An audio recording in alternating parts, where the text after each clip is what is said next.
ಶ್ರೀಪಾದಂಗಳವರು ದೀಪವನ್ನ ಬೆಳಗಿಸುವ ಮೂಲಕ ಈ ಸಭಾ ಕಾರ್ಯಕ್ರಮವನ್ನು ಉದ್ಘಾಟಿಸಬೇಕಾಗಿ ಪ್ರಾರ್ಥಿಸ್ತಾ ಇದ್ದೀನಿ.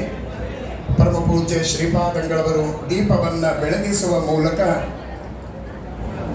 ಶ್ರೀ ಪುತ್ತಿಗೆ ನೃಸಿಂಹ ಸಭಾಭವನದಲ್ಲಿ ನಡೀತಾ ಇರುವ ಪ್ರಪ್ರಥಮ ಧಾರ್ಮಿಕ ಸಭಾ ಕಾರ್ಯಕ್ರಮವನ್ನ ದೀಪವನ್ನ ಬೆಳಗಿಸುವ ಮೂಲಕ ಉದ್ಘಾಟಿಸಬೇಕಾಗಿ ಪ್ರಾರ್ಥಿಸ್ತಾ ಇದ್ದೀನಿ.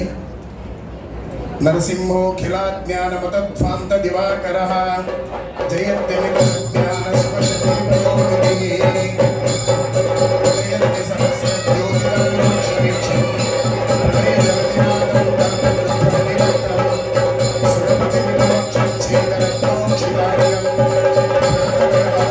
ನರಸಿಂಹಂ ನಮಾಮಿ.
ವಿಶ್ವದ ಪ್ರತಿನಿಧಿಯಾಗಿ ಸ್ವಾಮಿಗಳು ಬರಬೇಕು.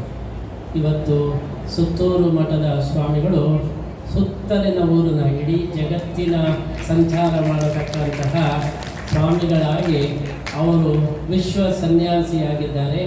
ಅವರ ಆಗಮನದಿಂದ ನಮ್ಮ ವಿಶ್ವಗೀತ ಪರ್ಯಾಯ ಇವತ್ತು ಹೆಚ್ಚು ಅರ್ಥಪೂರ್ಣವಾಗಿದೆ ಎಂಬುದಾಗಿ ನಾವು ವಿಶೇಷವಾದ ಸಂತೋಷವನ್ನು ವ್ಯಕ್ತಪಡಿಸ್ತಾ ಇದ್ದೇವೆ.